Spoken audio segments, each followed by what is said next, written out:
Judge, before you take this issue of burnout, I know it affects mediators, but I believe it also affects judicial officers. So I think we can.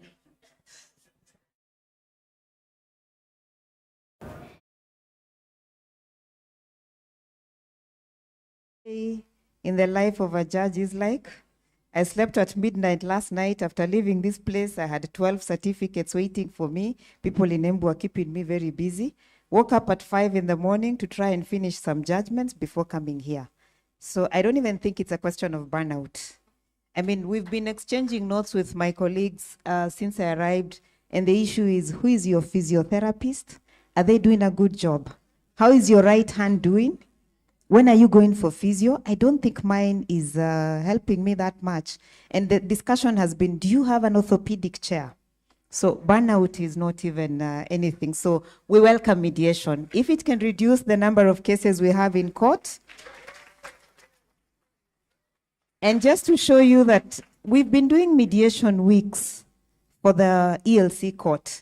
And it was not just that we were going to refer matters to mediation during the mediation week. We always do that. I must mention a success story where we applied. It's not court-annexed mediation. Maybe I've had a professor refer to something called community-level mediation with none other than our MC, Wakili, Nzomo. So while I was in Nanyuki, of course you remember I used to brag mimi ni jaji ya Wazungu na Wasamburu.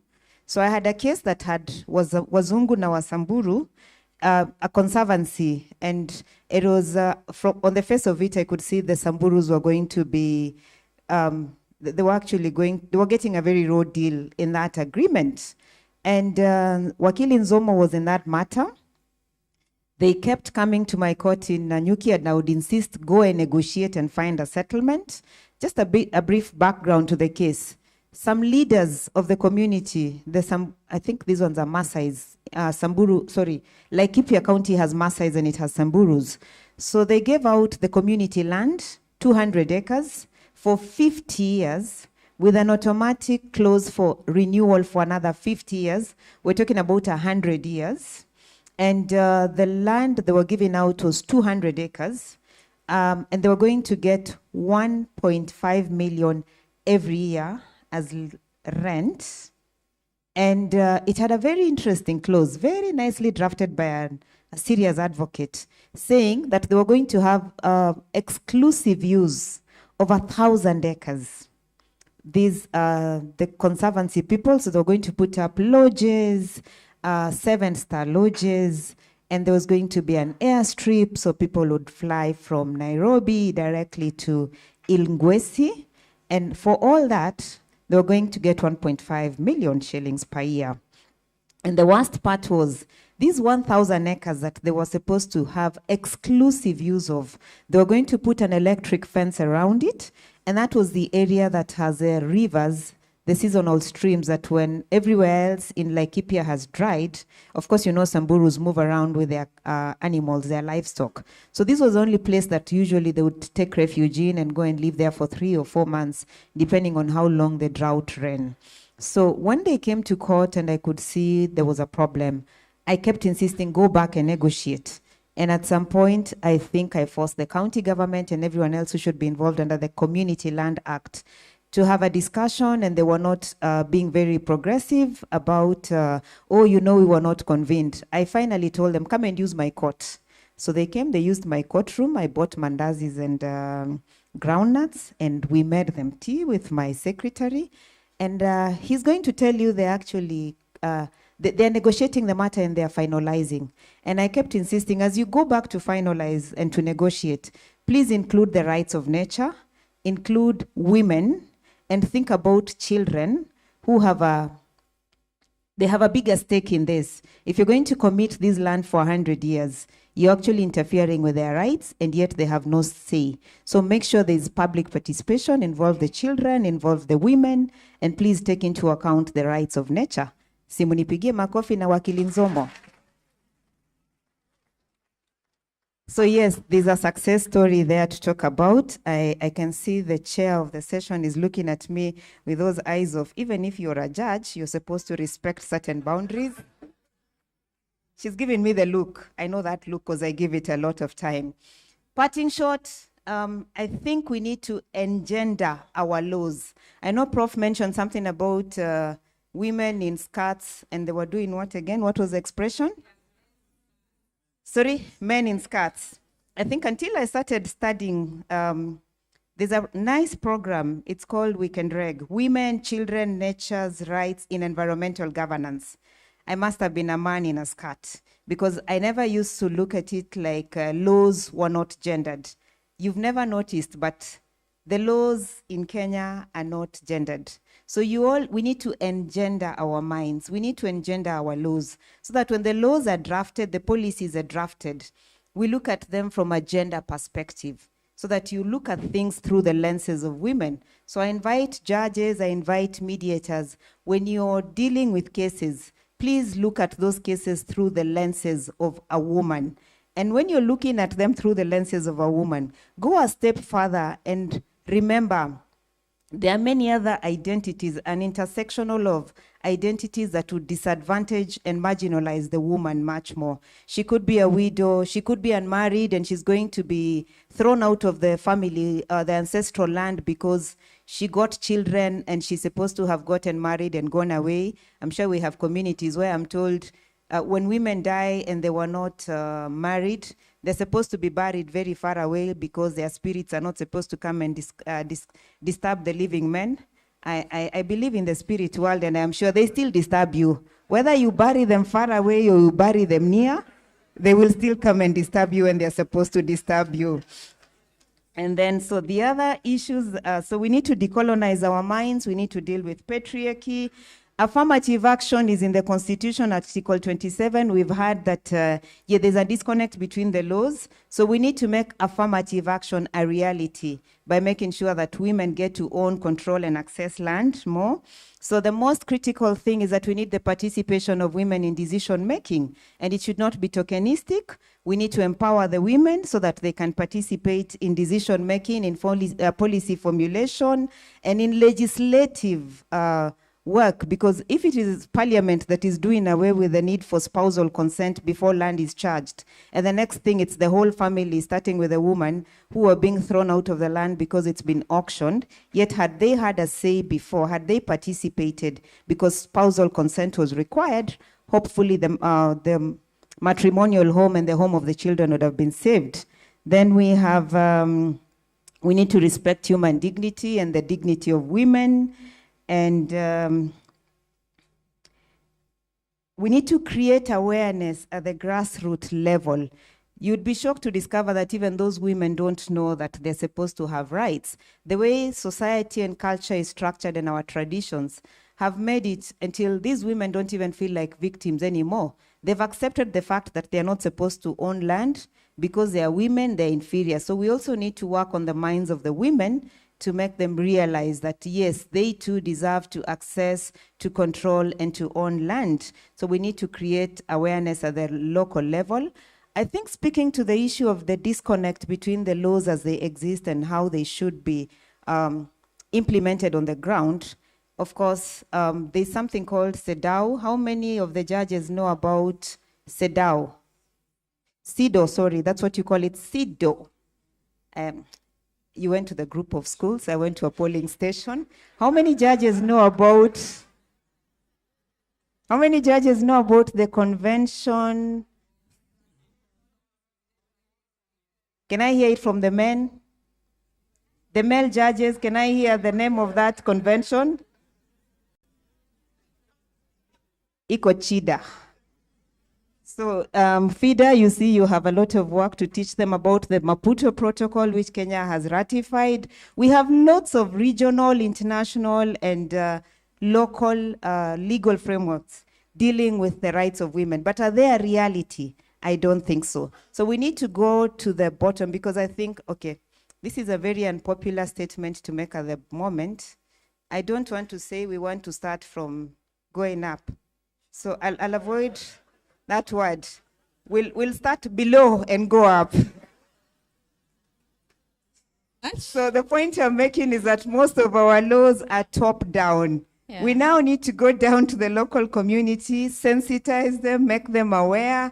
I don't want to say we want to start from the bottom. So I'll say we want to start at the local level. Sorry? Grassroots. Yeah. Because Thank that you. word bottom up is really bottom up. Thank you so much. So, Judge. sorry, one or two more. So yes, we need to make affirmative action a reality.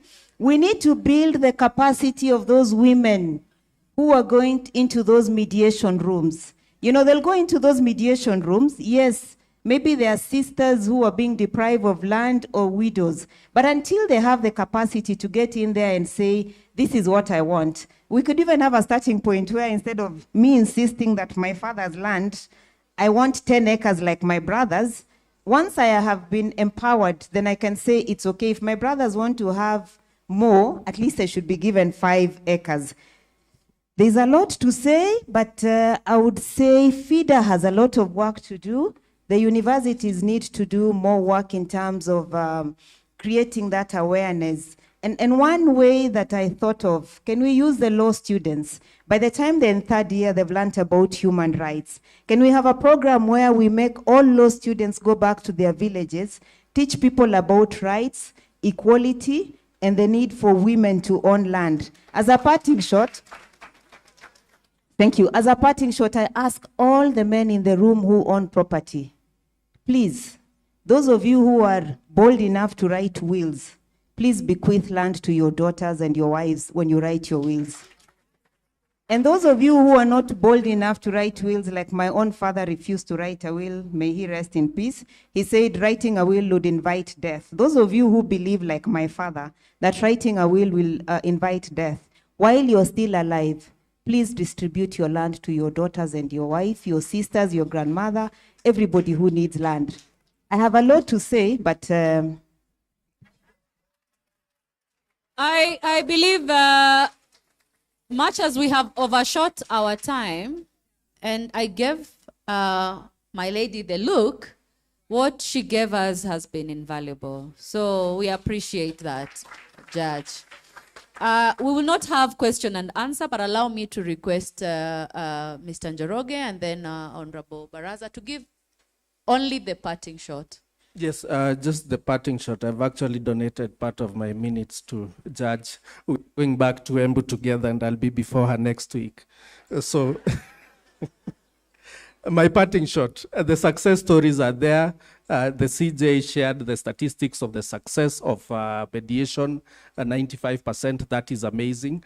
What do we need to do in terms of women's rights? I just want to end as a Rotarian that I am, with the 4-way test, which is our creed. I want to speak to the men in the house. Let's ask ourselves these 4 questions in light of how we treat our women and when you think of our women, think of your wife. If you're not that close with your wife, I don't know why, think of your sister. If not, think of your mother. Your mother. Think about that when you think about women. And it says,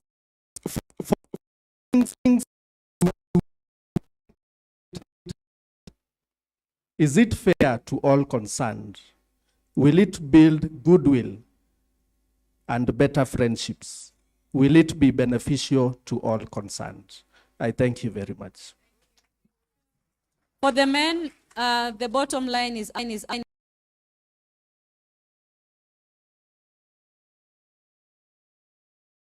very much. My parting shot is that as mediators, we need to appreciate, or it gives us an opportunity to appreciate that there is law beyond law. And Prof taught me that mediation gives us an opportunity to see the limits of law.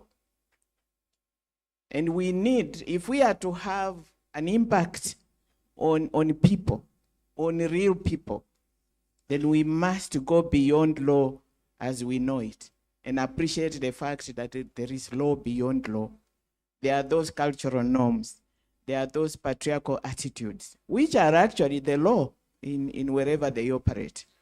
So mediation is one way of us debunking the myth of law being the solution to our social problems. And that is something we should embrace. Coming to the learned judge asking about the Maputo Protocol and the CEDAW and how many know, where do academics come in with the judiciary, for example, to empower ourselves about the tenets of our international law in our judgments? Thank you very much. Thank you. Finally, Prof. I think to end, I'd say that women are in danger from two fronts. One being the neoliberal reforms that have led to the commodification of land. In many communities, land is inalienable. It is an integral part of people's being. So when you commodify land and begin to cut it up like a slice of bread, there is something that we lose. The second one is customary norms that have been changing. And the customary norms have changed, and I think that their interaction with colonialism made custom women unfriendly. Because as the African males, the native men, were pushed to a corner, they had to find a place to govern, and custom was the place. As I sit here, I am governed by international law, that's where I work now, national law and others. But I have never had any person tell me it is the custom to empower me. When I'm told it is the custom, I know I have crossed the line. And I know that I need to be brought back to custom. So when basically we sort those two. And I think that this whole thing of contending norms, there are very many norms in a plural legal system. And that's the context in which I'm saying you may be so empowered, but custom ties you. So we need to address custom because that is where a lot of rights are lost. And for law schools, I want to challenge you. You know, when I was dean, I introduced equality as a core course of my when first thing they did it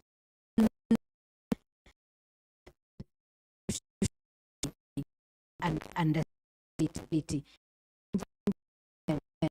So about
As you have been told, number one, we are the last panel.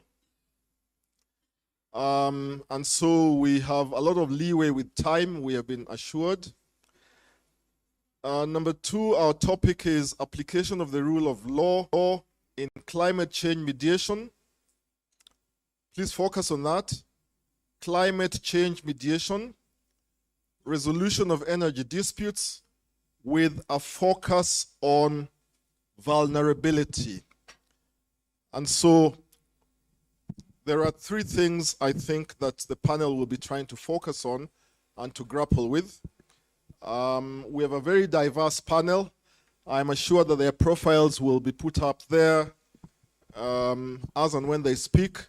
I see my profile is there,